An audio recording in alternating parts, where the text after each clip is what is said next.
What is up, everybody? Welcome back to another edition of the Everything College Basketball Podcast, episode 199. I can't believe 199 episodes now. We'll be at 200 this upcoming week. It's crazy. But I'm, of course, your host, Josh Burton. Joining me today is my good friend, you've seen him a lot here lately, Mr. Michael DeRosa, and Coach Para, absent today, but for good cause. He is at, or will be at, the Texas UConn game, visiting old friends, seeing a good high-level game. So he'll have more to talk about that on Thursday's show, but that's the reason no Coach Para. And then Trevor had prior obligations. It's his church's 11th year anniversary, so congratulations to his local church there. But DeRosa, we've got a big one today. I mean, we hyped it up. We're going to get to it, but last night, for all of us East Coast folks, staying up and watching that game out in Seattle was absolutely bonkers. We got a special guest. I'll go ahead and bring him in right now, actually. Our special guest today to talk about last night's game here in a minute, our good friend Brandon Ramsey from Kentucky Sports Radio and the Brandon Ramsey College Basketball Podcast. But, gentlemen, before we get into all that, absolutely insane weekend yet again in college basketball. This week in total, we talked about it, DeRosa, I think, on Thursday's show. We'd already had 4 of the top 5 in the ECB top 25 lose, and then we followed up with another incredible weekend. College basketball is the best, man. Yeah, best sport in the world. I mean, nothing like it. Just nothing like it. Brandon, I'll go ahead and get you in on this. Kind of what a wild week, should I say, of college basketball with multiple top 5, top 10, top 25 teams losing. We talked on Thursday about the SEC's dominance. Just 5 weeks into the season, what are your thoughts? Yeah, I mean, the SEC is obviously a gauntlet. It is, I think at this point, with as good as the Big 12 was last year, and it will be very good again this year. I mean, the SEC, I think, is just a different beast this year. I think it's kind of on another level of, most of college basketball. I know I was talking on a radio show a couple days ago. Didn't really know as I was looking, and then I think all 16 SEC teams are like top 70 in KenPom. Like that's just insane, that level of depth and talent at the top. But yeah, I mean, like you guys, I was up a little too late last night, watching the Cats, and we even got 45 minutes instead of 40 minutes of basketball, which is always fun. But I mean, I'm sure we're going to continue to get into it. But at halftime, I didn't think Kentucky had a chance. It was kind of similar to the way I felt against Duke. Like at halftime of both of those games, I was texting buddies. I was saying on Twitter, like, it's not the end of the world, but like, we're just not as good as these teams.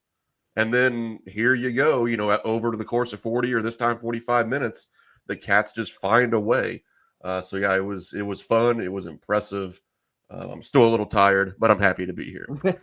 Well, we're going to talk about Kentucky. We're going to get into that here in a minute. As always, we are live on the YouTube, on the Twitter. As you can see, our guy, he's always first in line, and I appreciate it about Connor. As soon as we go live on YouTube, he's the first comment, so I really appreciate the support, Connor. We are live as normal, and I am trying something out since Facebook back in the spring did away with third-party apps. We used to stream on Facebook. I'm on my personal page that's streaming to our Facebook group. Hopefully that's going well, but we are live, so leave your comments. We will follow along as we go. Just real quick before we get into Kentucky stuff, a couple of pieces of news I just want to touch on. One, we forgot entirely last Sunday's show, DeRosa. Luke Arneseka passed away. I think we were just so wrapped up in other stuff coming off Feast Week that we kind of just forgot about it. So I do want to mention that Luke Arneseka passes away at the age of 99 last Saturday. I mean, obviously a legend. They named the court after him, named the arena after him over there at St. John's. Made a Final Four in 1985 with St. John's. Won the NIT championship in 1989. Famous, obviously, for his sweater, but he had incredible players at St. John's. Chris Mullen, Mark Jackson, the list goes on and on. So we do want to acknowledge that a legend in the sport did pass away last week. We just kind of got wrapped up and stuff. And then the tribute yesterday from Rick Pitino was really cool. Really cool thing to do. Yeah. Pitino handled that really well. It's I mean, Luke Arneseka is a legend. No two ways about it. He is a legend. He is part of the reason the Big East is the league it is today and was back in the day. A large part of that, frankly. Made a Final Four, as you mentioned. You mentioned the Chris Mullen teams, then you brought in Mark Jackson, some of the other great guards. Just, rest in peace to him. I mean, absolute legend. And Pitino handled that really, really well. The sweater, I mean, that was really cool. Tang wore his like corny sweater. That was like definitely not as cool. But it was good to see Pitino handle it so well. And then St. John's just lay a smackdown on Kansas State. And then he said post game, like, I would not have been able to forgive myself if we lost that game. You can see why. Oh yeah, of course. I mean, incredible. We weren't trying to be disrespectful. I think it kind of slipped through the cracks. But RIP to Luke Hornacek and condolences to his family. It's a long life, man. He lived a long, good life. And how about this for a stat, Brandon? You're a history guy like I am. He coached 2 stints at St. John's, right? One in the early 70s, took a 3-year hiatus to coach an ABA team, the Nets at the time, and then comes back for the longer stint that we all kind of know him from. Every year he coached St. John's, he made the postseason, whether it be NIT or the NCAA tournament. Never once coaching St. John's did he miss the postseason. That's insane. That's impressive. Yeah, that's really impressive. It's as we all know, it's just hard to have that level of continued success, to never have a down year. I mean, heck, you see it with, some of the best teams in college basketball now, where you might win a championship, but 3 years later, you miss the tournament or whatever. Kentucky's certainly been through that over the last couple of decades. So yeah, to have that level of sustained success is really, really impressive, and something that, I think a lot of times people get wrapped up in, going to Final Fours and how many banners you hang, but there's something to be said for just always being pretty darn good. Well, and keep in mind, it was much harder to make the tournament back then, because when he first started, I think it was just moved up to 32. Then he spent all the rest of the time at 64 teams. But those 16 and 32 team days, it was basically you had to win your conference to make the NCAA tournament. I think they had like 1 or 2 at-large bids, but even more difficult to make postseason play back then. And he did it every year, which is incredible. The other piece of news I'm going to touch on just real quick, DeRosa, and you can speak more on this. We talked about Thursday's show, coming off that big win against Kansas. Pop Isaacs goes nuts. Whatever it was, 27, 28 points against Kansas, hits all those 3-pointers. And then it comes out the other day that he's done for the year. I think it came out yesterday. He's done for the year now, having to get hip surgery. Talking about like Jekyll and Hyde, 1 minute way up, you think, hey, he's turning the corner. Creighton's turning the corner with him. And then now his season's done. Incredible turnaround of events there. Yeah, Isaacs came into the season with a hip injury. Creighton knew that when they were recruiting him. I believe that was part of the reason he didn't play in the entire Notre Dame game, I believe. I believe he had a hip pointer then. And yeah, it came out that this game that he just wasn't going to play for the rest of the season. I believe he only played 8 games on the season, if I remember correctly. So he will be eligible for a red shirt if he chooses to take that path. For Creighton long-term, this, I think, changes a lot, just because he was kind of their main creator offensively. They had 3 key options. And granted, yesterday they laid a smackdown on UNLV, but they really had 3 options. It was Isaacs, Ashworth, Kalkbrenner. You take away one of those, you don't really have that same punch. You don't have that same ability to create. Especially since Ashworth's been kind of injured, not like full 100%. And taking Isaac's place is until Fedor Zugic gets eligible, which we'll see if that happens anytime soon. I wouldn't be surprised if that doesn't happen until the new year. And at that point, do you really want to run him out there? I guess so, but I don't know. But you're probably running freshman Ty Davis a lot. Ty Davis was a 3-star freshman. He's been solid in his role, but he's not a shot creator. He's good at what he does. He's kind of the way Kentucky's using like a Colin Chandler type. Like he's not going to do much, but like he's just okay at what he does. That's really what you're getting out of Ty Davis. Well, it's something to keep an eye on moving forward. Creighton, it just felt like they had started getting momentum too. And then one of their key pieces is done for the year now. So Creighton continues up and down. We'll see how they respond. But let's get to the one. We've foreshadowed it enough. Brandon talked about it a little bit. We knew coming in. We previewed this game pretty in depth on Thursday's show on episode 198. And we talked about some of the keys moving forward. Does Kentucky respond after getting pushed around a little bit on the road at Clemson on Tuesday night? Gonzaga is going to be physical, but Gonzaga is a more skilled, deeper, better team than Clemson. So there's a lot of concern there. And Brandon, I think in the first half, a lot of that ugliness, I guess, in the Kentucky, like their weaknesses, got exposed yet again in the first half. Like the game started high pace, back and forth trading buckets. Kirk Kriisa, Jackson Robinson hitting shots, slipping Amari Williams to the rim, but Gonzaga hitting shots. And unguardable was Graham Ike in the first half. Him and Nimhard in the middle pick and roll were just unguardable. Kentucky kept playing drop coverage. Nembhard read it, just textbook perfect. They kept calling him like a conductor in an orchestra. That's probably the best way to describe it because he absolutely torched Kentucky's pick and roll defense. EK making everything, even stepped out and busted a three, which is crazy to think about now. And Kentucky found themselves down 50-34. So when you look at that first half, I know you alluded to it a little bit. How concerned were you? Because I think most of us in Big Blue Nation, I know I was frustrated thinking we maybe get back in this game, but probably not going to get the win. And it'll probably end up being a 7, 8, 9-point victory for Gonzaga. But that was pure dominance in the first 20 minutes from the Zags. It really was. And my concern, it was really all about the defensive end of the floor because, you know, I continue to have a lot of faith and trust in this team offensively. Like they still haven't been playing great offensively the last few games. And that was true really against Gonzaga as well. Still not shooting the ball great. I think that'll come. I have no issue, you know, no reason to think that won't turn around some. But defensively, you know, when you give up 50 points in a half, you know, you're on your way to giving up 100. It's like, well, I don't care how good offense we play in the second half. You're probably not going to be able to keep up. And yeah, with the way they were just, you know, dominating pick and rolls, they were, you know, I think they were 16-23 from 2 in the first half because they're, you know, mostly shooting layups at the rim. And that was one of the things I had talked about before the game. When you looked back at kind of how did West Virginia beat Gonzaga, they held them to like 42% shooting from 2-point range.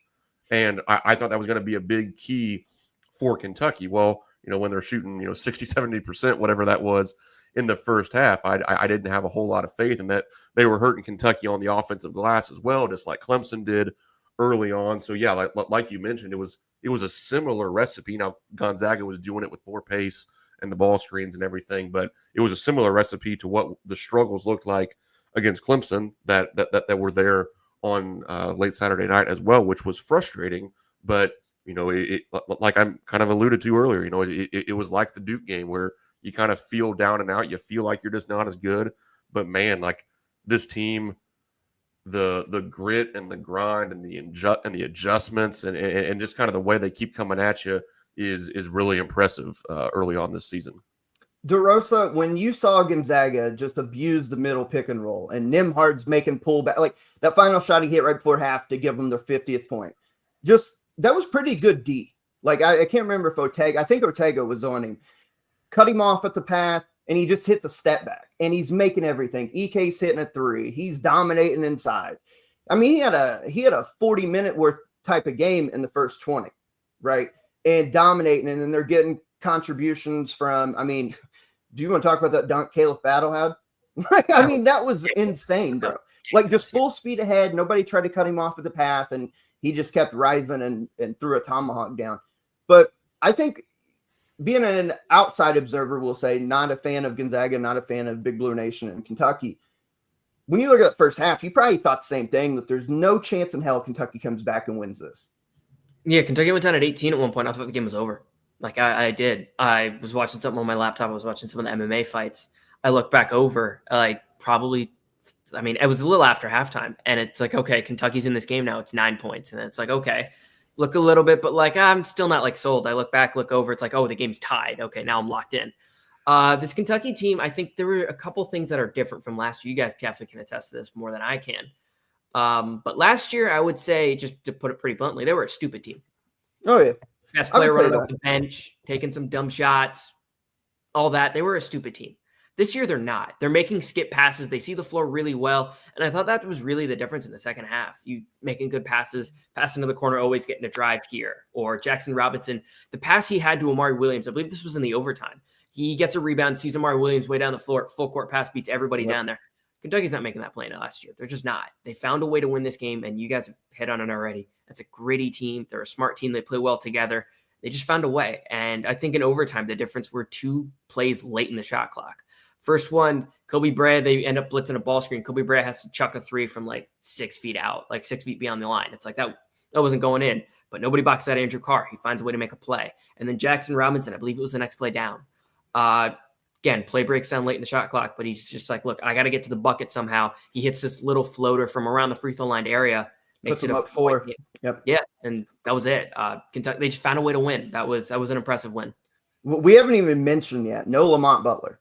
I mean, we talked about it on Thursday after that Clemson game. The fact we knew how great defensively was, but so far earlier in the year, he's turned into a damn good offensive player, and to the point where it feels like he's Kentucky's most indispensable player. Like, you go into that game, it didn't come out until an hour and a half, 2 hours before tip time last night that he wasn't going to be able to go. They tried to put him through a shoot around. They didn't think it was going to go well, so he sat out. So immediately you thought, this could be bad. And in the first half, again, I'm not saying Nembhard wouldn't have still went nuts in the pick and roll, but Brandon, I think if Lamont was on him, that's at least blown up a time or two more. Maybe the passing lanes aren't there, the ball pressure and all that.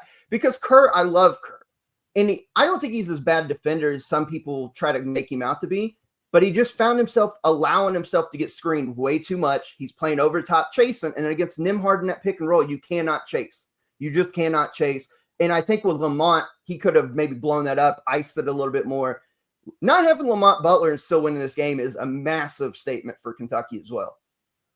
I think that, the impact of Lamont Butler, as you said, yes, I think in ball screen situations, he would just be better at not getting screened, as you mentioned. Like, especially with Gonzaga slipping some of those screens, like, I think he would just kind of keep fighting and kind of acting like the screen's not even there. And yeah, you'd be able to blow up some of that as well. But also, and you started to mention it, with his, maybe kind of surprising outburst offensively for this team. I'll say it's surprising, yeah. I'd say it's surprising. Yeah, he's arguably been as good at just going to get a bucket as anybody, because he can get to the rim so well. It's been a couple of times each game where, like, he just beats his guy off the dribble and goes and lays it in. He even did it against Clemson a couple of times early on. So, yeah, I think that obviously, any help you can get on Ryan Nembhard is a really big addition. But then also just, a little bit of bucket getting. Yeah, people talked about it, around Big Blue Nation, certainly going into the game, of like, all right, if Lamont can't go, how do we feel about this game? And, I kept saying, like, there's really no game that Kentucky could play without Lamont Butler that I would be super excited about, let alone having to go to Seattle and play Gonzaga. So, yeah, to be able to get out of there with a win without Lamont Butler. Now, unfortunately, we might be without Kirk Greason now for a little bit too. But yeah, it's incredibly impressive to be able to do what they did, and especially to fight from behind the way they did without a talented player, but also probably your leader in Lamont Butler. I think to kind of stay composed in those tough situations with him on the bench was very impressive and showed some growth from the other guys as well. Let's talk about the second half. First of all, I'm not like overly superstitious about a lot, but I feel like watching games, I can make my little part, right? So I was wearing my blue and white beanie, right? And we're down 16 at half. And I said, well, hell with this. I went and grabbed, I'm sorry, not my blue and white one. I was wearing this beautiful black one right here, right? So I threw it down. I said, hell with it. Let's change it up a little bit. And I've been known to do this. I did it against the Duke game. I changed shirts and everything. I went and put this baby on. Boom, come back and win. So I'm not saying that this is the lucky one with this little slate gray and all that, but I'm just saying we came back and won when I switched. The second half, the adjustments. We saw it against Duke. We even really seen it against Clemson. Clemson dominated Kentucky on the glass, made some adjustments on some stuff. Kentucky equals it out at the end of the game. So second half adjustments has been Pope's strength so far in his early run. And he came out, first couple of possessions, stayed in kind of that man. Gonzaga kept scoring. Initially, Kentucky and Gonzaga was trading buckets, and this wasn't working. So he calls timeout. I think it might have been under 16. Decides to go to this 1-3-1, but it wasn't a straight 1-3-1. They showed the 1-3-1, and then on the first pass went man, and it was more of like a hybrid 1-3-1 man, and he did that the whole second half. Every once in a while, he'd stay straight 1-3-1, and then he'd switch the man. And I thought that adjustment, fellas, absolutely slowed down Gonzaga, confused them, and broke any rhythm they had. Once they started missing shots, they missed. They did not shoot well from three. They 6 of 27 from three. So completely slowed them down. They started finally missing some at the rim. I think just it threw their rhythm off, and then Kentucky found their rhythm. And all of a sudden, an 18-point game at one point gets down to 9. Then it gets down to 4. Then it gets down to 3. Gonzaga makes a bucket. It gets back down to 2, and then so on and so forth. And by then, Kentucky's momentum, they basically started the second half on a 16-2 run to erase the lead just like that. So on the coaching adjustments, I think has been Pope's biggest strength at halftime, realizing that, holy shit, this isn't working. Let's switch it up.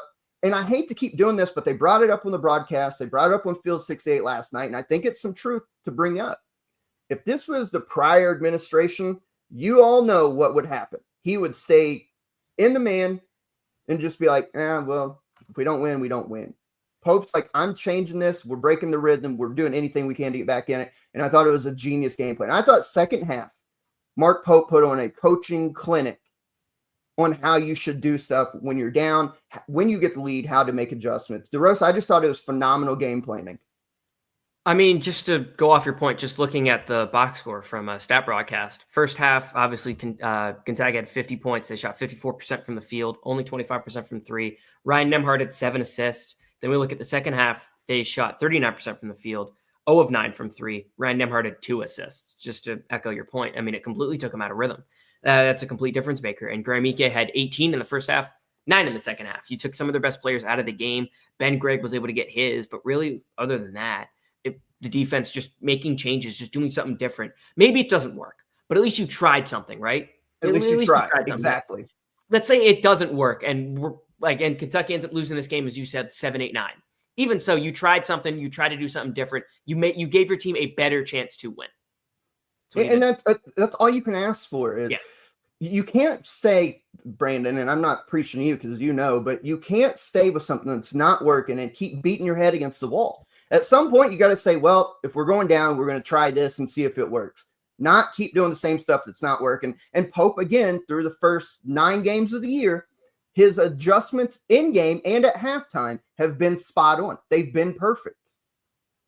They really have, and specifically with that zone in the second half, what allowed that to work so well, or why it worked so well is, what was hurting Kentucky in the first half? It was those middle ball screens. Well, it's a lot harder to middle ball screen a 1-3-1. Like there's not going to be as much space to roll into. You kind of have to figure out who you're even going to ball screen because usually it's pretty extended, so you're kind of playing above a lot of that stuff. And it just really took them out of what they wanted to do. They want to play make with Ryan Nembhard.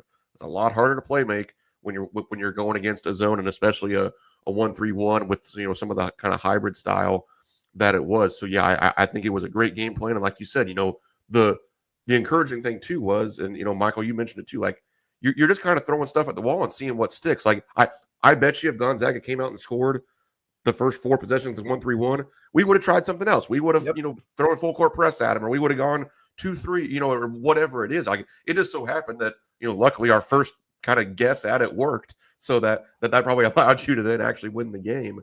But yeah, I mean to kind of negate Ryan Nembhard in the second half, make it harder for Ike to score in the paint, and then I think also the zone helped make them go 0-for-9 from 3 as well, so you're able to get a little bit of an advantage there. Kentucky still didn't shoot it great, but at least you continue to hold down the Zags from 3 as well and give yourself a chance to win. But yeah, I mean it really is just everything about the game was kind of what we've wanted to feel from this Kentucky team. Like you're getting the in-game adjustments, how tough and these veterans are, and to be able to now see it, get that proof of concept with these big wins over Duke and Gonzaga. It's refreshing from some of the things we've experienced over the last couple of years. It's fun, and it's really, really refreshing.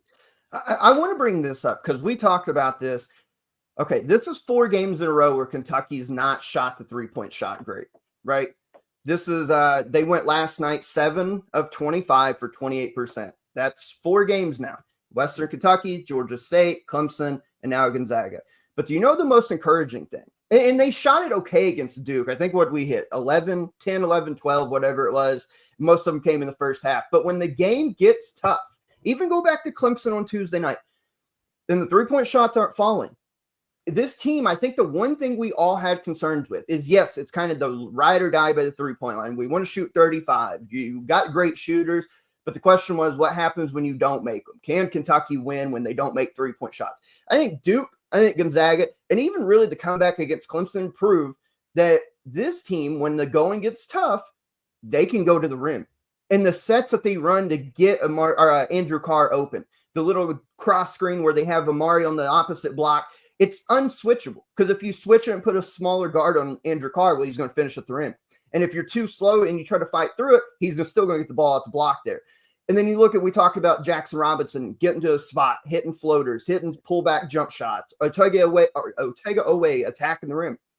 I think that's such an encouraging sign that three-point shots aren't falling at the rate that shooting percentages normally would say they would. Like, too good of shooters to keep shooting this bad is what we keep saying.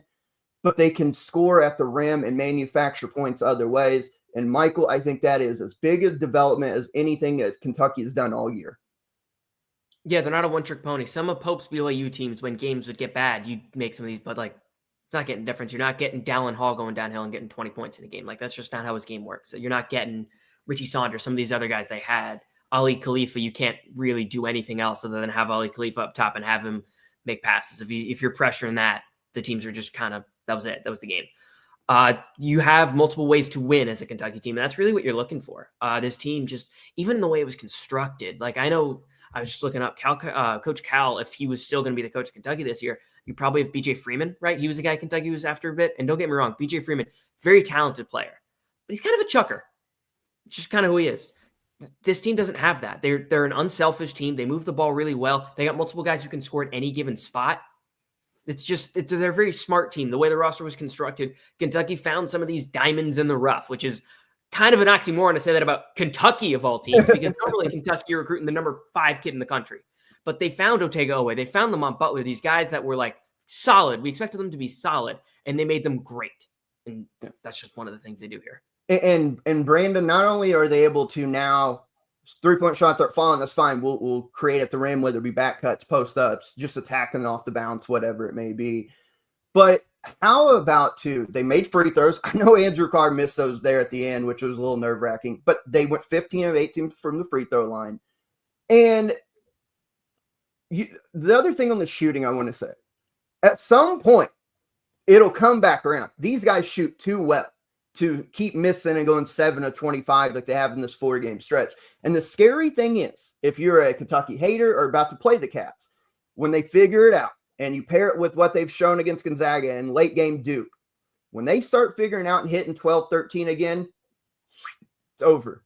I mean, it'd take a special team to beat them on that, which the SEC is full of them now. But they start hitting three-point shots again, combined with everything else we've seen, man, this team has the potential to be really special. Yeah, you saw it, last night with them scoring 26 points in the paint in the second half. That shows you what this team can do when they're not making shots, and that's really encouraging because everything you said is absolutely true, that we knew this team was going to shoot it well, have some special offensive performances, but then, what happens when you're missing some? And now we've had a 4-game stretch where you're missing some.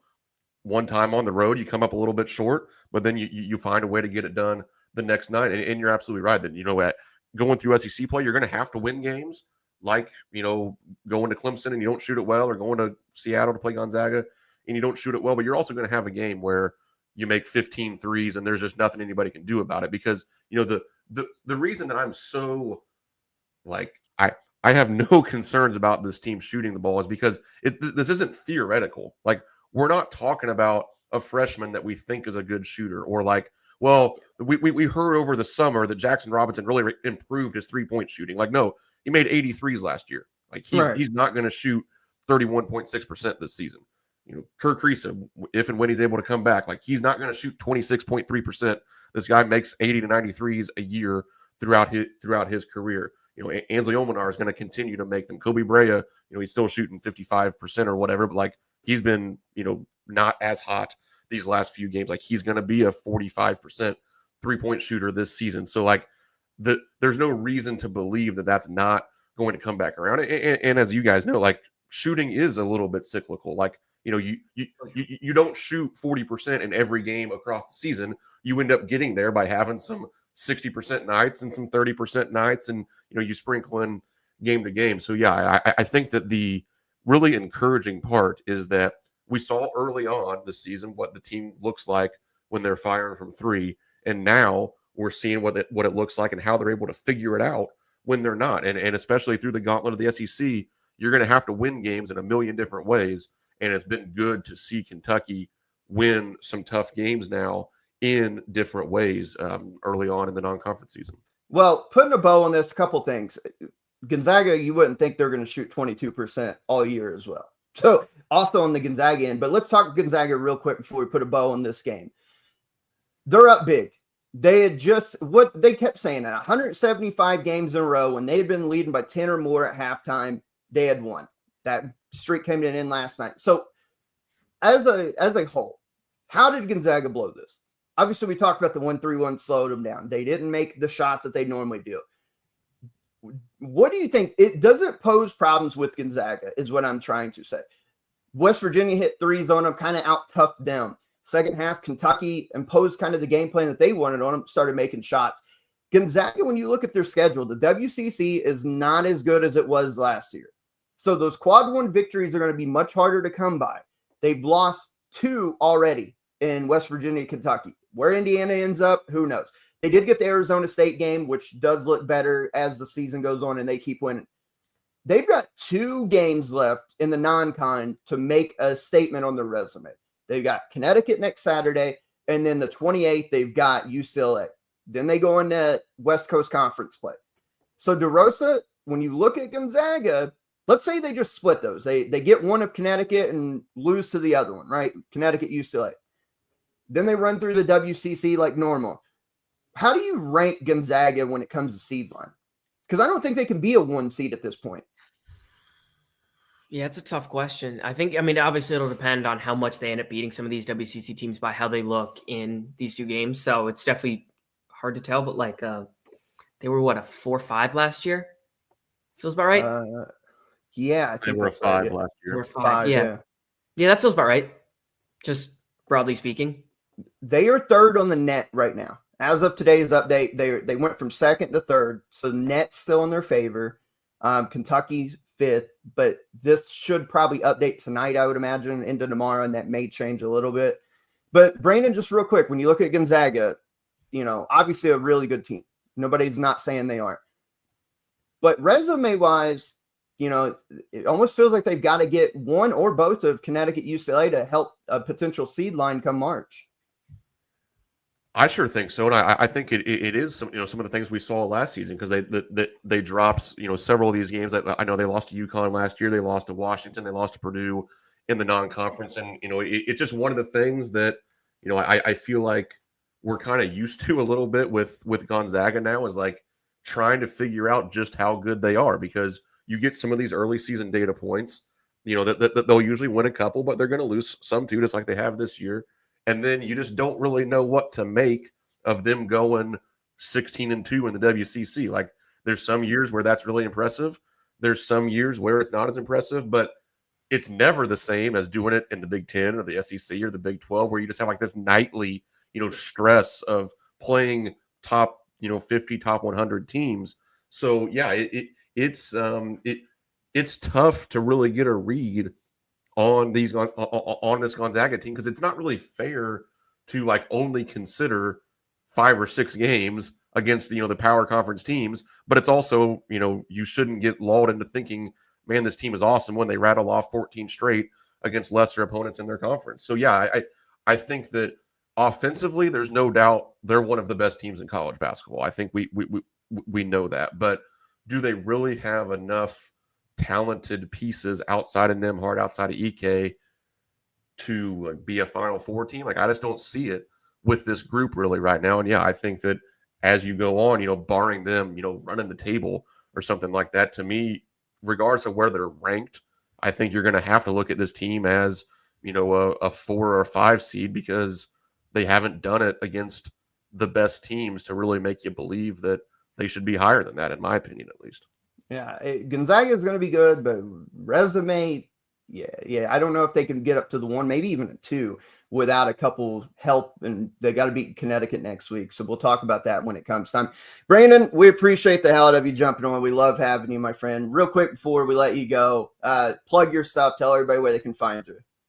Absolutely. Thanks, Josh. Yeah, so you can find me on Twitter at B Ramsey KSR. That's the best place to stay up to date with everything that I'm doing. All my written work goes on KentuckySportsRadio.com, part of the On3 Sports Network. I do scouting reports and film breakdowns after the games. And they're phenomenal. They are phenomenal, by the way. Appreciate that. They're great. I certainly enjoy doing them too. It's even more so after big wins. A lot more enjoyable than after losses. But yeah. And then I also host the Brandon Ramsey College Basketball Show. Have episodes every Monday and Friday. So been enjoying doing that, and then also have a YouTube channel by the same name, the Brandon Ramsey College Basketball Show, where I do some different kind of film breakdown stuff. Host a live show Wednesdays. Sometimes I haven't been as good at that this year. We have the Brandon Ramsey College Basketball Show at B Ramsey KSR. Stay up to date on Twitter, and that's where you can find me. We'll go drop our friend a follow because he is really good at this stuff. We like talking to him about more in depth what we see on the floor, kind of breakdowns, and we appreciate the hell out of him. Happy to have him as a friend. Happy as an ECB Top 25 voter as well. First time this year, doing a great job. Brandon, we appreciate my man, and we will talk to you again later. Yeah, sounds good. Thanks, guys. Good seeing you. So happy to have Brandon on always, especially after a big Kentucky game, win or lose. He's really good with the breakdowns. Yeah. Dude. We had a couple other big ones I want to touch on involving some Big Ten teams and a Big East team. And let's go to Wisconsin Marquette from yesterday afternoon. Number 4 in the ECB Top 25, Marquette 88. Number 13, Wisconsin 74. DeRosa, this could be summed up in one word, actually 2 words, Cam Jones. He's phenomenal. 32 points, 12 of 21 from the floor, 3 of 7 from the three-point line, 4 steals, 6 assists. He is I don't know if it's a debate right now. He's the best guard in college basketball. 0 turnovers. Oh, yeah, 0 turnovers. Yep. He's the best guard in college basketball, right? I mean, he's got to be. 100%. He's just taking over every game. He does everything Marquette needs him to. And for Marquette, really, their games come down to you're going to get something from Cam Jones. Who's the other guy? Usually you're getting one David Joplin game, one Chase Ross game, who was hobbled entering this game, one Stevie Mitchell. This game, all 3 of those guys played pretty well. But Cam Jones was just, I mean, he rules, man. He just rules. Yeah, he's the best guard in the sport right now. I mean, he's phenomenal. Just takes over games. 37% of Marquette's points came through him. 32, but they do get some help. I mean, we talked about Stevie Mitchell, 12, Chase Ross, 12. You talked about, I think, was an episode or 2 ago, but David Joplin still kind of waiting on him to break out. He had 13 in this game, gave him another double-figure score. Ben Gold, 9. Here's the thing with Marquette. As I drop something. Here's the thing with Marquette. Their starting 5 is really good. You can put their starting 5 up against almost anybody in the nation. Would you agree with that? I mean, they're right there. Okay. They're up there. Their bench is what makes me a little bit nervous. They did get 4 points from Demarius Owens, 4 points from Trey Norman, and then 2 from Caden Hamilton. And they scored 88, which was phenomenal, but they did get 32 from Cam Jones. What happens, God forbid an injury happens and they lose Joplin or Chase Ross or God forbid Cam Jones or foul trouble? They're going to need at some point this bench, even if it's just one guy. Maybe it's Trey Norman, right? Maybe it's Demarius Owens. I think they need at least one guy, but probably 2 or 3 to be more consistent in the flow of the offense and kind of what they do defensively. They're fine at what they do and basically limited minutes, 10, 12 minutes a game is what they're playing right now. But in my opinion, for them, Marquette, to win the Big East and make a deep run in March, that bench has got to, at least a couple guys, step up more on a consistent basis. Am I wrong for that? No, you're not. And I want to start this off by saying I agree with you. That said, Demarius Owens is a freshman I really like. I think he's going to be an NBA player down the line. He's 6'8", long, really athletic, and played a lot of point guard in high school. He's the complete package to me. I think he's a guy that's going to develop over time. And he missed the start of the season due to injury. They're probably their most key bench player. One of the guys, at least, Zayd Lowry, missed this game, and he missed, I believe, a game before that. He's injured too. So they're going to expect a little bit out of him off the bench, a little bit more out of Owens. Then obviously Parham has been solid for them too. He's averaging 6 on the season. He's their leading scorer off the bench. Caden Hamilton, Trey Norman. Those are generally the guys. None of those guys are going to set the world on fire this year.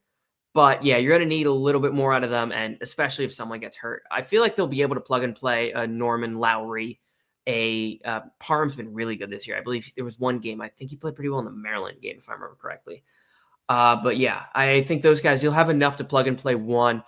If Cam Jones gets hurt, that said, this team is good to road. There. Yeah, I mean, they are reliant on one guy right now. And they've got other good pieces, but if and that guy's good. That guy's really good. We talked about it, probably the best guard in college basketball right now. But yeah, if he goes through a slump, if he gets injured, or if he foul trouble and gets him out of the game, man, they take a huge dive in production. And we talked about bench minutes. Right now, they're 264 in bench minutes. 28.3% of the minutes played are coming off the bench. So they got the rotation short. But again, we've talked about deep teams, Kentucky and Duke and Kansas and all these other teams. For Marquette to really make a serious push, they got to find more consistency out of their bench play. Wisconsin, real quick. 22 for Max Klesmit. Remember this game last year? He went nuts. He had like 28 against Marquette, so he must love this in-state rivalry game. 22, 6 of 11 from three-point line is really damn good. 14 from Tanji, 17 from Blackwell, nobody else in double figures. I think Marquette is going to be one of those teams that hover around top 25 all year long.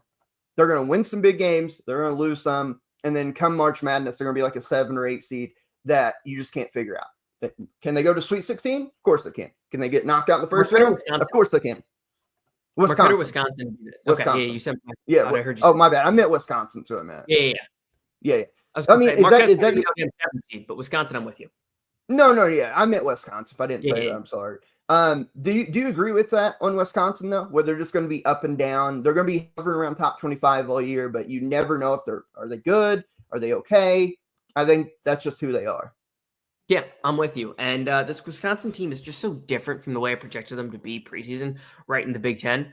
Definitely they're bigs. I don't know if you're going to get a ton of consistency out of them. So it'll really be a guard-reliant team. And guard-reliant teams, they fluctuate. Sometimes shots fall, sometimes shots don't. We're talking about that with Kentucky. Kentucky's definitely got more skill on the interior. That's why they were able to win this game against Gonzaga. Wisconsin, who knows?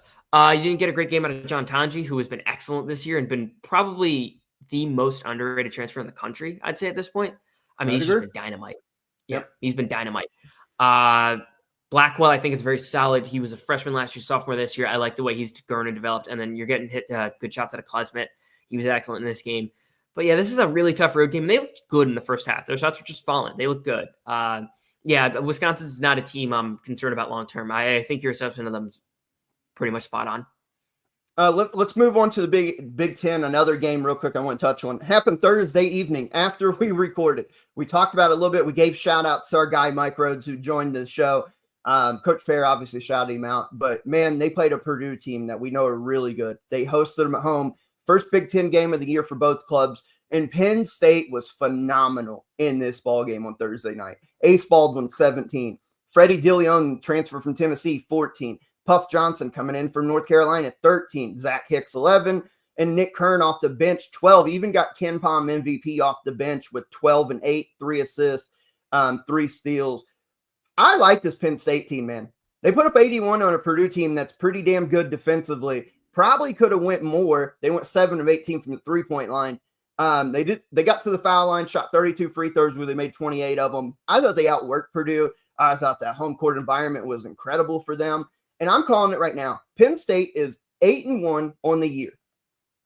Their only loss is a fairly competitive game against Clemson back on Feast Week.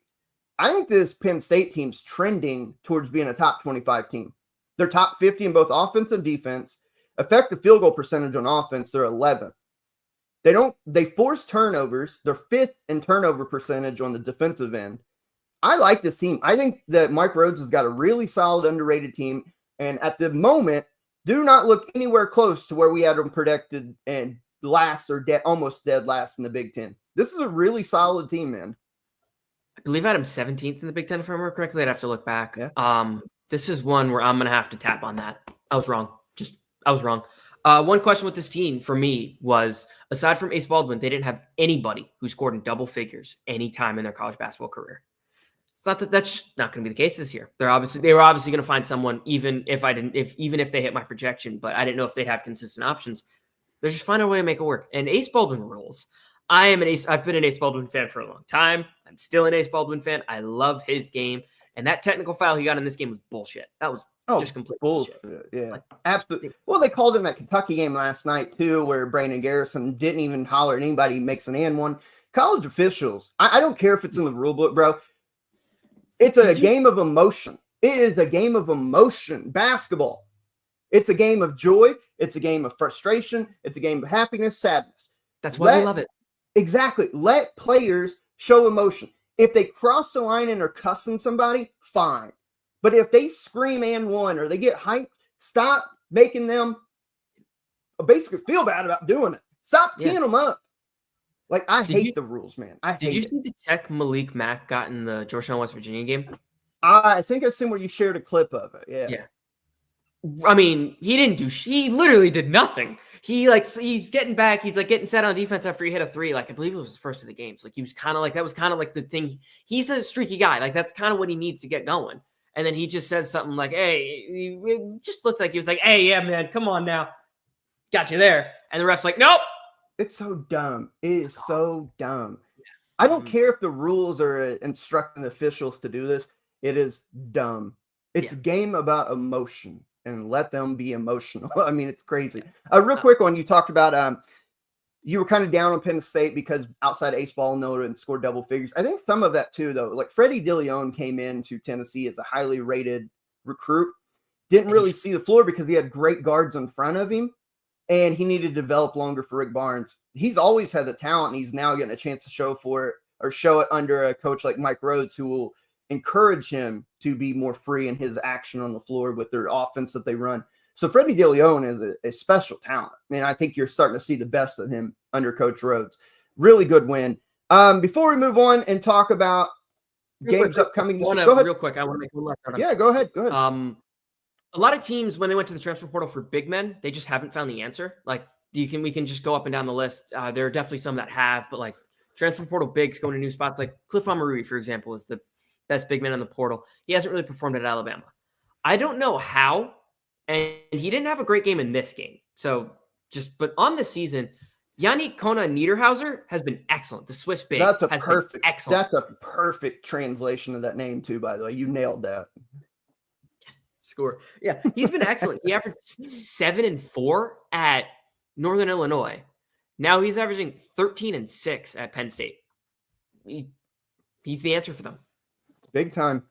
I would ask you about Houston Butler yesterday, but that did not go. Houston winning's not a surprise. I didn't think Butler showed up. They said Houston pushed him around, and Butler doesn't have a true point guard. That's the flaw with this team. And it's hard to make adjustments when you don't really have a true point guard. You don't have that true veteranship. And they took Jamil Telford out of the game. And this Butler team without Jamil Telford is... Yeah. It would basically be equivalent to Marquette losing Cam Jones. Yeah, I mean, it's awful. I just thought Butler, we talked about it off here Thursday, I thought Butler would give them more of a fight, and that's not what happened. Houston set a tone. They set the tone, and Butler was not able to respond. Not at all.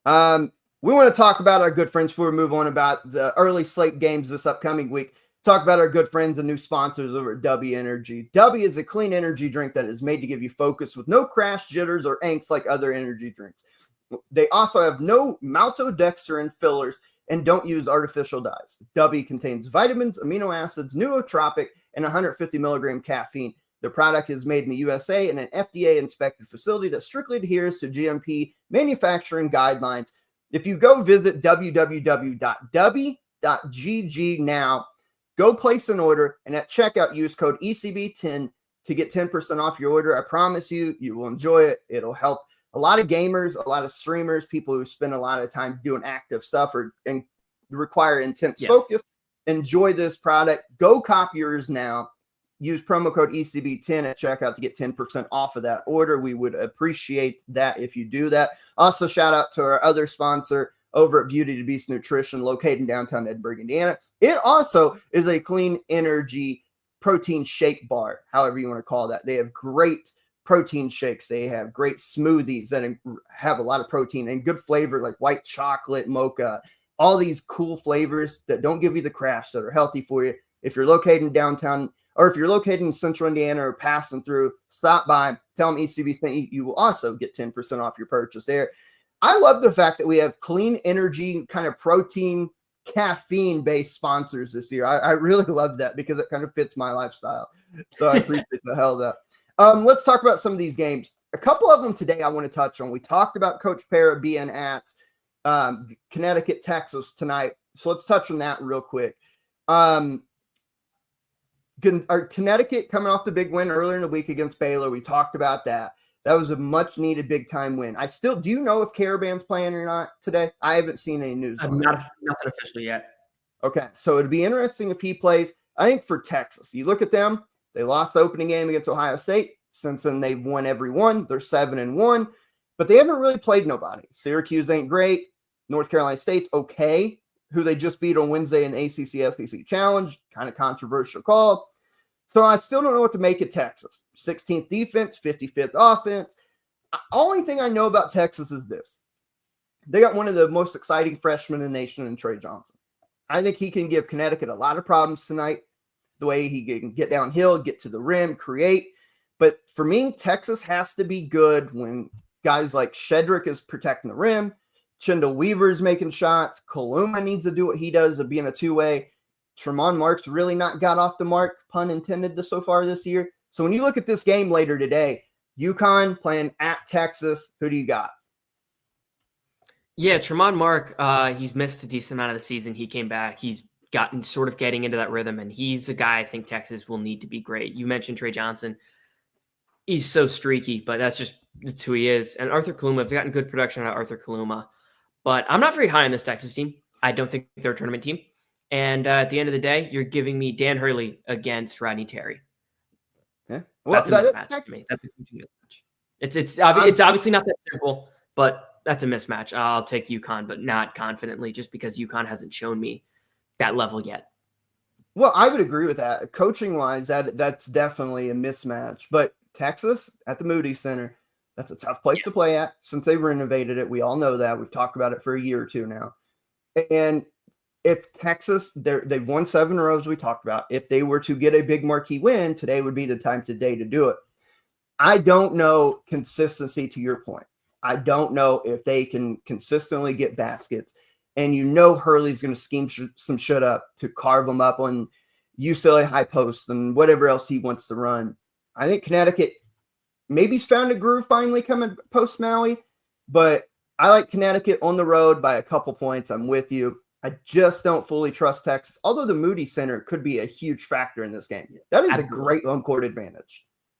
That is a really good home court. Texas won this game by any means. Like I could absolutely see how it plays out in Texas wins just for pick-making purposes. I'll take UConn. Yeah, we'll go the UConn sweep there. Also later tonight, Big Ten game, still getting used to all that. Oregon plays host to UCLA. Oregon beat USC on Wednesday to go 1-0 in their new conference. They host UCLA. This is an interesting one, DeRosa. You're really high on Oregon. We have them 9th in the last ECB top 25. They're unbeaten at 9-0, top 25 in both offense and defense. They're getting really good production out of Keyshawn Bartholomew. Is that how it is? Bartholomew. Barton-Melly. Okay. Barton-Melly. Like, this is a really good team, man. This is a really good team. I still don't know how good they are. Even though they're in our top 10, they've got big wins over San Diego State, Alabama. Jackson Shelstad is also playing really good, 24 the other night against USC. When you look at UCLA, though, they were a team that a lot of people ranked top 25 preseason. They lose to New Mexico, so they immediately fall out. They haven't really played anybody since then, but they're 4th defensively, which is no surprise for a Mick Cronin team. They're going to be great defensively, and they're going to struggle offensively. They're 54th. So when you look at this, Big Ten tilt, a lot of implications on the line for later in the year. Who do you got? Yeah, I think this is a pretty poor matchup for Oregon, just in matchup perspective, just because UCLA is so long, so athletic, and Oregon runs some smaller guards, that it's going to be kind of hard for them to do what they do. And I think UCLA is going to be able to push them around a little bit.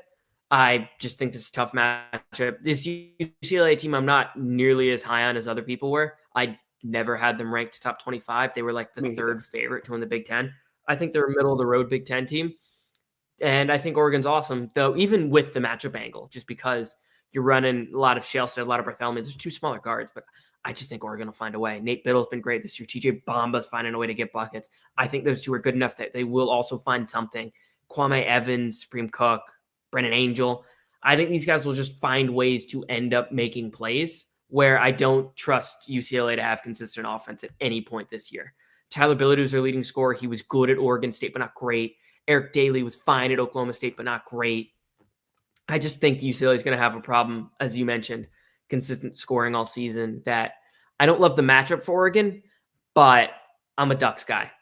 You know how high I am on this team, Quack, and quack. even despite a matchup that I think is bad, I got Oregon in this game. I believe they're only 4-point favorites in this spot. Oregon's going to cover that number. Yeah, I've got Oregon as well, especially being at home. I will say, if UCLA wins this game, they got to get something out of Sky Clark. I don't think he's been great this year. He only had 6 the other night in their win against Washington. And Sebastian Mack's been pretty good off the bench.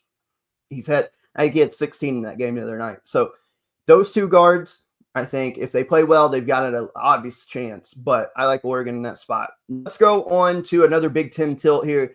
On Tuesday, number 13, Wisconsin against at number 16, Illinois. In a game where both teams coming off losses. Illinois lost Friday night in overtime to Northwestern to start the Big Ten campaign 0-1. They're playing Wisconsin coming off of a loss to Marquette. It is in Champaign. They tend to play really well in Champaign, surprisingly enough. That's a joke, of course. And then Illinois. We know how great they can be offensively. When they're firing, man, Tomislav Ivicic, Jakub Jonas, Will Riley's a really talented freshman. Kylan Boswell, defensive monster for him. I really like this Illinois team when they're going. They're going to shoot a lot of threes. They're going to play up and down. They want to go. But defensively, can they play the Wisconsin style who they want to get up and down, but they're going to play in the half court with try to slow Illinois' tempo down on the road, I would imagine. But Illinois' defense has been really damn good. They're 19th in effective defense in KenPom. They're number 1 in effective field goal percentage defense. They are number 5 in 3-point percentage defense, number 12 in 2-point percentage defense. So Illinois is going to score a lot of points, you would think, but can they continue at this high level to slow Wisconsin down? If Wisconsin doesn't get anything out of Tanji, I don't see how they keep this game close. I like Illinois in a rout on Tuesday night. Yeah, I'm not nearly as high on this Illinois team as most people are. I just think teams that rely on freshmen, wide range of outcomes. And these freshmen have been great. You mentioned Ivicic, Will Riley, a reclass freshman. He looks like an NBA prospect. And Jakonic was excellent in their game against Northwestern. He really kept him in this game. And he's averaging 14, 6, and 6 on the season. That is incredibly impressive. That's one of the best freshmen in the country that I don't think people are talking about. He's excellent. You got all right production at Hummerkaus. You got Boswell's solid, as you mentioned. This seems solid, but I don't see the ceiling being super high. I definitely have to watch him more because that was the first time I saw Jakub. How do you pronounce his name? I'm pretty sure it's Yakukonis or Jakukonis, something like that. Yeah, Yakukonis. We'll run with Yakukonis. Yeah, I think that's right. Yeah, Hooper. He's solid. I definitely want to see him more because I don't think I have a good enough grasp on this Illinois team because he wasn't a guy I projected to make a substantial difference. And let me tell you, that was wrong on my part. I'll take Illinois because they're at home. I don't want to fade a Big Ten home team, but I'm not nearly as confident as Josh is. Well, I'm thinking about matchups just real quick, too. Tanji's got a guard, probably, I would imagine, Tomislav Ivicic. And we know what Ivicic does. He can go back to the basket, but he wants to face up, play kind of the high post area, even stretch him out to the top of the key and be a facilitator, can also shoot. I think it's a bad matchup for Tanji. I don't know how he defends him. I think Ivicic has one of those 19, 11, and 4 assist type games. I think he has a big game against Tanji in this one. Also on Tuesday night, I want to touch on the Jimmy V Classic. We would have talked Miami, Tennessee, but let's be honest. Tennessee's probably going to be the number 1 team in the country in both AP and ECB top 25, I would imagine, come tomorrow. Miami's not been good. Tennessee's going to rout them, so we're not going to spend time on that. Miami could miss the ACC tournament, which I discovered was a thing yesterday. You can miss the ACC tournament because they're 15 because so many teams and stuff. Yeah, you can't take them all. Miami's just not good, man, and Tennessee's pretty damn good. So, let's talk about the nightcapper of that one though. Michigan against Arkansas. Neither team ranked, right? But Michigan 8-1. Their only loss to Wake Forest. That's not aging well right now. But they've got a pretty decent win against TCU. They got a pretty good win against Xavier. They've got a good win away from home against Wisconsin last Tuesday. They just beat Iowa last night. This is a pretty solid Michigan team. I don't think a great Michigan team. I don't even think good yet. I think it's a pretty solid. They're 22nd in Ken Palm, 7-game win streak. Do what? Say again? I'd say they're good. I wouldn't say great. I'd say they're good. Okay, I'll give you that. I'll give you that. 9th in defense, 44th in offense. Another one of these teams that defends really well, decent enough offense. And then Arkansas. Watched them yesterday. Struggled. They were down at half to UTSA. Kind of been their MO all year against these mid-major, low-major teams. Don't play good in the first half. Find yourself down, tied, or only up 2. In the second half, because the other team's not great and you've got more talent, you figure it out, you go on a run, you pull away. But then when they've played other quality teams, they've lost. They can't do that against these teams. So when you look tomorrow or a Tuesday night in the Garden between a surging Michigan and an Arkansas team who really needs a signature win, to be honest, what do you see? Yeah. You mentioned Arkansas needs to win, and usually when you talk about Arkansas, I'm just going to sit back, let Josh do whatever Josh does, because obvious reasons. I think anyone listening to this knows exactly what I'm talking about. I'm also just being honest about them too, though. I'm not telling lies. Like if they were great, I would tell you they're great. Yeah. But you enjoy talking about Arkansas. I mean, I may. Yeah, I like the balance that this Michigan team has. There are 4 guys who can beat you on any given day that are averaging between 12 and 12.2 points per game. That I believe that would be separated by 2 points on the season. Yeah, like somewhere around that range. This team, 2 points. Vladislav Golden is putting up a pedestrian 108 points on the season, and Roddy Gale has a godly 110 points. That's the difference between the first and fourth leading scorers on this team. They have multiple guys that can beat you on any given day. They play a good style. Danny Wolf was excellent in the Xavier game. That's the one game of Michigan's I've really locked in on and watched. He was magical. He was able to pull bigs out of the paint and just make plays. He was driving to the basket. He was dishing. He was hitting shots from the outside. Danny Wolf was magical in that game. They didn't get a ton out of Roddy Gale, who's definitely been excellent in other games considering he's the leading scorer. Trey Donaldson's solid. Vladislav Golden, we've seen Golden for 4 years at FAU or however long he was there. He's good again this year. Competitive game to me. I just, at this point in the season, just based on what we have seen, I trust Michigan more. We know the talent of Arkansas is there. Absolutely. I don't think anyone can deny that team is talented, but I just trust this Michigan team more. I do as well. And here's the thing. Sam Walters, last night against Iowa, he only played 3 minutes, no points. He's been on a slump. His production and minutes have went down here recently. But this kid coming in from Alabama, lefty shooter that can really let it go. I'd like to see him get more involved at 6'10". And also Namari Burnett, who's been in college now for a while. And he's not putting up numbers that like his talent has shown he can. So I want to see him get going. But you talked about Vlad Golden and Danny Wolf, Roddy Gale. That's a really good threesome. If you get production out of Trey Donaldson, who did give him 18 the other night, and then maybe if a guy like Burnett or Sam Walters can start stepping up, this is a pretty good Michigan team. And Arkansas, the struggles are there. They don't shoot the ball particularly well. I don't care if the 3-point rate of percentage shows 36.2. Look at the competition. They don't shoot it well. They didn't shoot it well against Illinois. They didn't shoot it well against Baylor. I think that's a little inflated if we're being honest. And defensively, they're pretty solid defensively. I will give them credit. They get up after you defensively. They put a lot of pressure. They've got shot blockers back there. I like their defense, but offense is just a slog and struggle to watch. If Adu Theoro and Boogie Flan don't score, like if Michigan can limit those two somehow, or even just one of them, I don't think Adu Theoro is going to go score 50, and I don't think Boogie Flan's going to go score 50.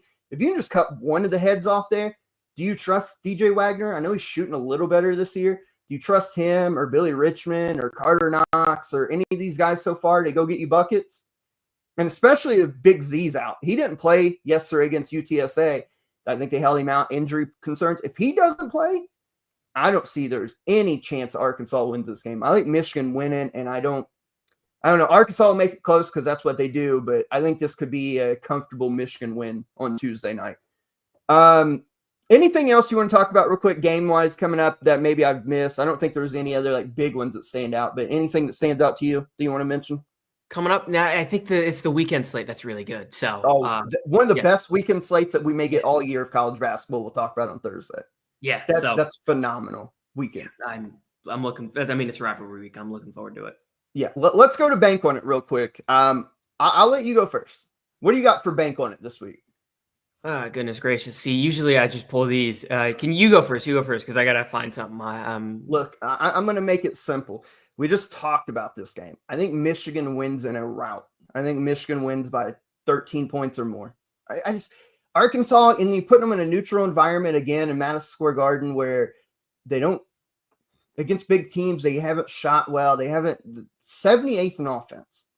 If Michigan just plays their game, plays under control, pounds the ball inside, gets them fouled, I think Michigan wins this game really comfortably. So I'm going to go Michigan by 13 or more over Arkansas on Tuesday night in the Garden. Bank on it. I'm going to go with the bank on it. I'm a Big East guy. Big East, obviously, we're getting the first Big East Conference game of the year. It's early. Big East Conference play starts later, but this one game is just early for whatever reason. Providence travels to DePaul.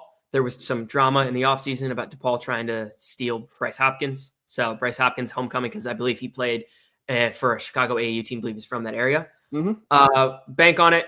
DePaul smokes them. This Providence team's bad, and I think they're going to get exposed in this spot. I think DePaul just executes better. They play the same way. I think the way to beat DePaul is to kind of muscle them off their spots. I don't think Providence is going to do that. I think DePaul's just going to take it to them. I did not expect to say this in the beginning of the season. Bank on it. DePaul leading the Big East after Tuesday. I think this game's a blowout. Frankly. I love that. Like, good on them too. They've been in mediocrity.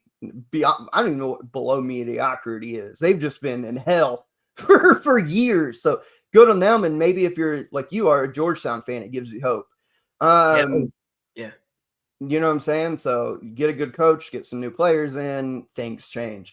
I'm going to do some shout outs real quick to give you some time to think of yours. I got to shout out a pair of Kentucky guys I'll put into one. Andrew Carr, Jackson Robinson. We've been waiting on Jackson Robinson. The Jackson Robinson kind of game. He was a preseason All-SEC guy. He hasn't shown it in big games, but damn it, in a desperate spot last night. Having to play point guard, which is not his natural spot. 5 assists, no turnovers, 18 points, hit big shot after big shot, making plays. That's the dude that is All-SEC right there. And then Andrew Carr, like the Duke game. Need a bucket, need to calm things down, give it to Andrew Carr. And he missed the 2 free throws that could have clinched the game potentially or made it a 3-point game. Misses them. Double bonus, misses them, but makes up for it with the game-sealing back tip that knocks the ball away from Dusty Stromer. Incredible poise from those two. Shout out to Andrew Carr and Jackson Robinson.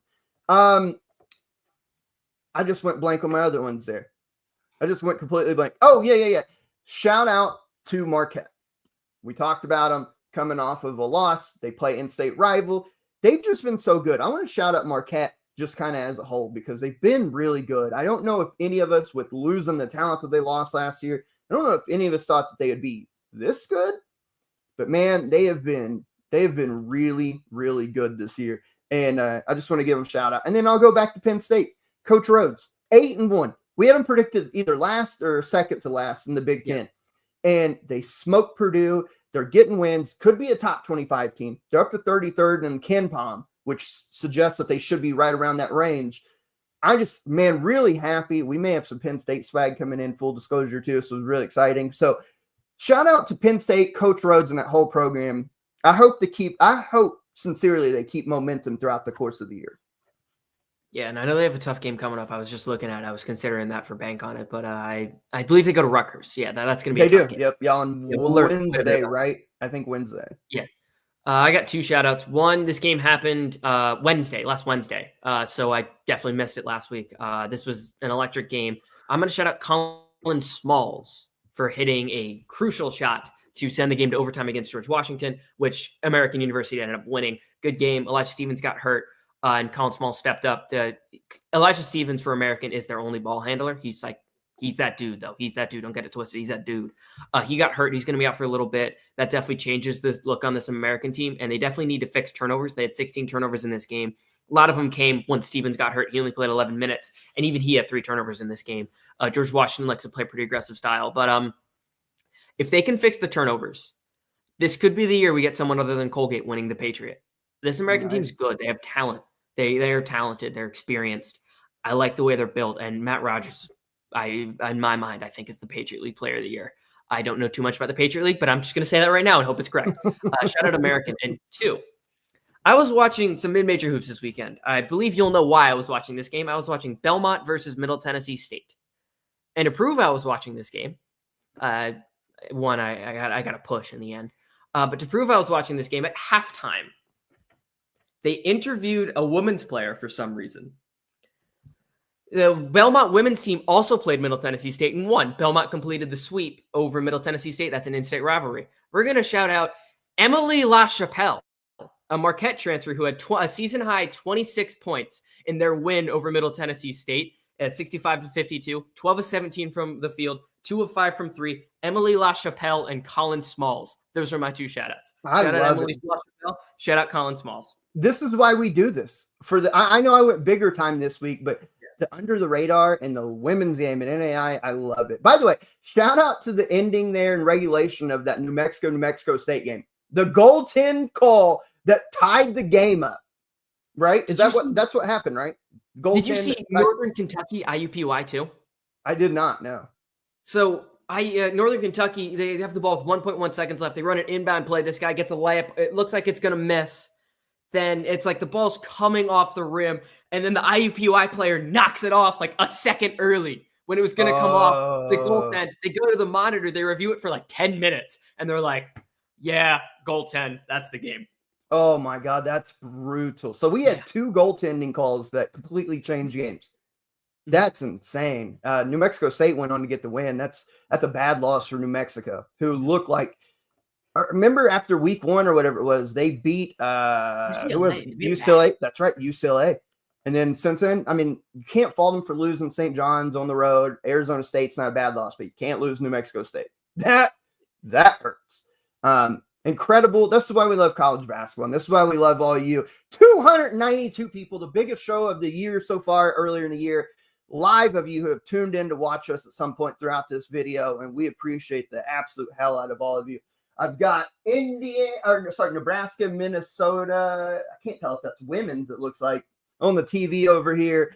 We got a lot of games covering. Kansas, Missouri, the border war. We didn't even talk about playing today. So a lot of games. Missouri's we got big right now. Who? Missouri's up big. That surprised me. I'll turn it on here in a minute. Don't surprise me. So we may have an upset to talk about when we come on here on Thursday. But episode 200, when I stop and think about it, it's crazy, 200 episodes. And we've got a historic one coming up Thursday. Coach Farrell will be back. Hopefully we have some special stuff planned in for that episode, so make sure you tune in. But until Thursday, for DeRosa and all of us here at ECB, we appreciate the hell of you. Enjoy the rest of your Sunday evening, and we will catch you for episode 200 on Thursday, and we'll catch you guys down the road. Peace.